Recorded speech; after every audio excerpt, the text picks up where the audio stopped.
In the first part of this lesson, we discussed the center of mass of a system of objects. We also discussed if there are two moving objects.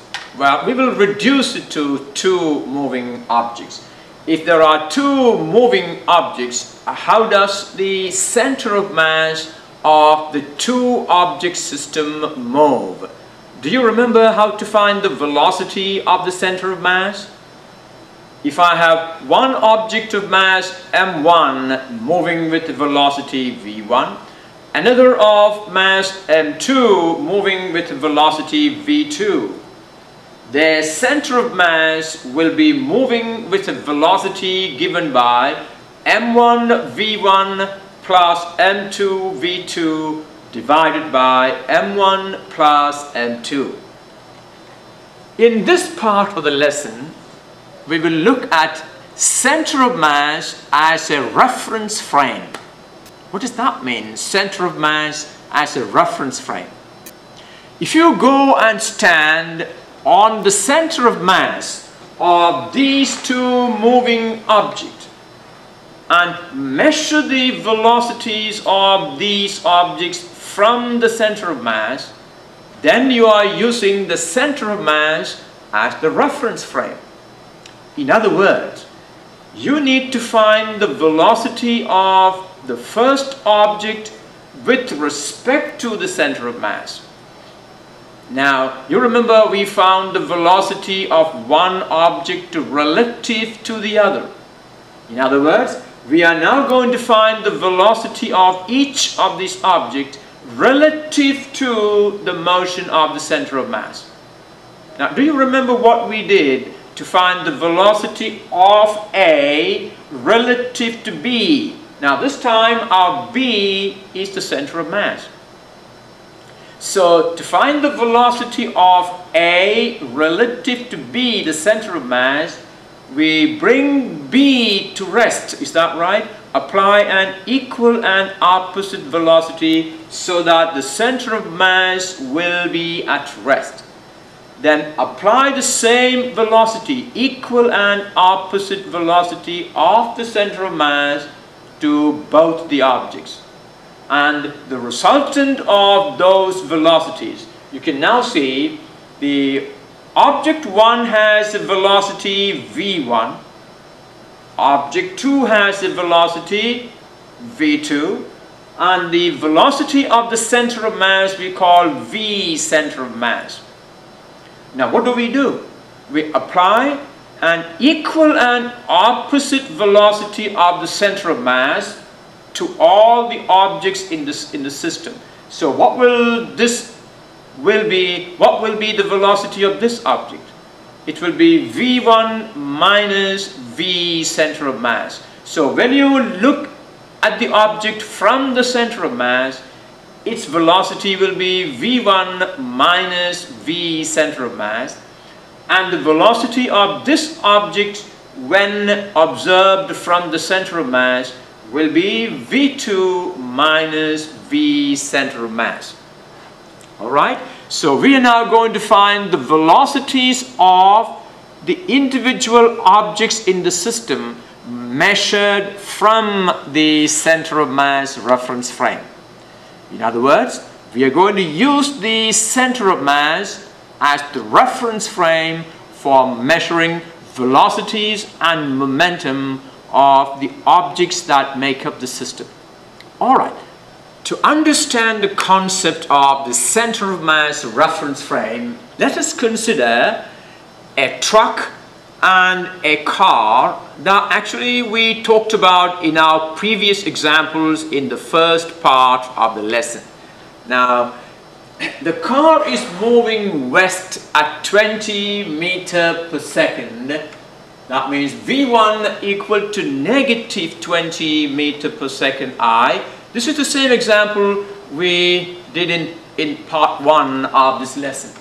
And the truck is moving east at 16 miles per hour. Now we found the center of mass of this. What is the velocity of the center of mass of these two objects? We observed and we found that the velocity of the center of mass is 4 meters per second east. If you don't remember it, you can calculate that. Velocity of the center of mass will be m1 v1 plus m2 v2 divided by m1 plus m2. So its center of mass is this. It is moving east at 4 meters per second. So we are now going to observe from the center of mass. We are going to use the center of mass as the reference frame. So if you now stand on the center of mass, you will be moving at 4 meters per second east. You are now at the center of mass reference frame. Now, you are moving east at 4 meters per second, and you are going to measure the velocities of the truck and the car from the center of mass reference frame. Alright, here, this is the person standing there and taking the measurement. What do? We bring the center of mass, to rest. Doing what? Apply an equal and opposite velocity. So bring the center of mass to rest by applying an equal and opposite velocity, which will be negative 4 meters per second. That means I need to do that for all the objects in the system. I apply a velocity negative 4 meters per second. To take the measurements from the center of mass reference frame, we need to find the velocities of the car and the truck relative to the center of mass. So bring the center of mass to rest by applying an opposite velocity to that. So the center of mass is now at rest. And now, when the center of mass is at rest, what is the velocity of the car? It is now negative 20 minus 4, which is negative 24 meters per second. When you observe from the center of mass, the car will appear to be going west at 24 meters per second. What is the velocity of the truck relative to the center of mass? It will be 16 minus 4, that will be 12 meters per second east. Okay, let's write that down. Now, what will be the velocity of the car if you measure it from the center of mass reference frame? What will be that? If u1 is the velocity of the car measured from the center of mass, then u1 will be equal to v1 minus v center of mass, because we have brought the center of mass to rest by applying a velocity minus 4 meters per second, and we need to apply that to both the objects. So u1, what does u1 stands for? u1 is the velocity of the car measured from the center of mass reference frame. So u1 equal to v1 minus 4v center of mass, and that will be u1 equal to negative 20 meters per second I minus 4 meters per second I, that is negative 24 meters per second I. When you measure from the center of mass, the car will appear to go west at 24 meters per second. That's the meaning there. Alright, what is the velocity of the truck relative to the center of mass? Alright, what will be the velocity of the truck measured from the center of mass? If u2 is the velocity of the truck measured from the center of mass, that u2 will be v2 minus v center of mass. v2 is 16 meters per second I minus 4 meters per second I, that is 12 meters per second I. That means when you measure the velocity of the truck from the center of mass reference frame, the truck will appear to go east at 12 meters per second.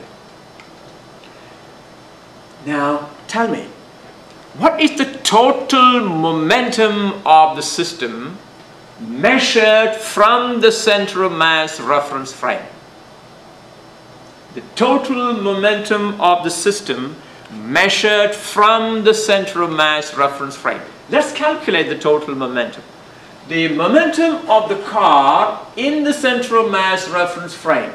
Now remember, the velocity of the car in the center of mass reference frame is m1 u1, where u1 is negative 24 meter per second.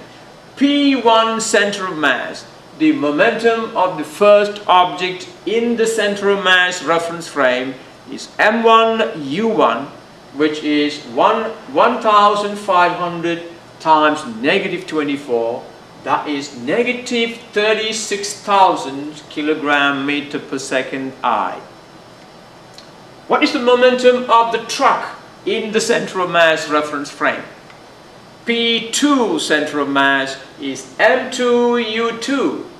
Now you remember the truck is 3 metric tons, 3,000 kilograms. Its velocity is 12 meter per second I, and therefore its momentum is 36,000 kilogram meter per second I. What is the total momentum of the system measured from the center of mass?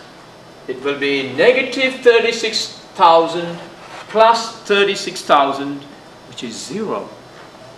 That means if you now have a system of objects that are in motion, if you now measure the velocities of all the objects in that system from the center of mass reference frame and calculate the momentum of all the objects, the total momentum of the objects calculated from the center of mass reference frame will be 0. And therefore, the center of mass reference frame is also called zero momentum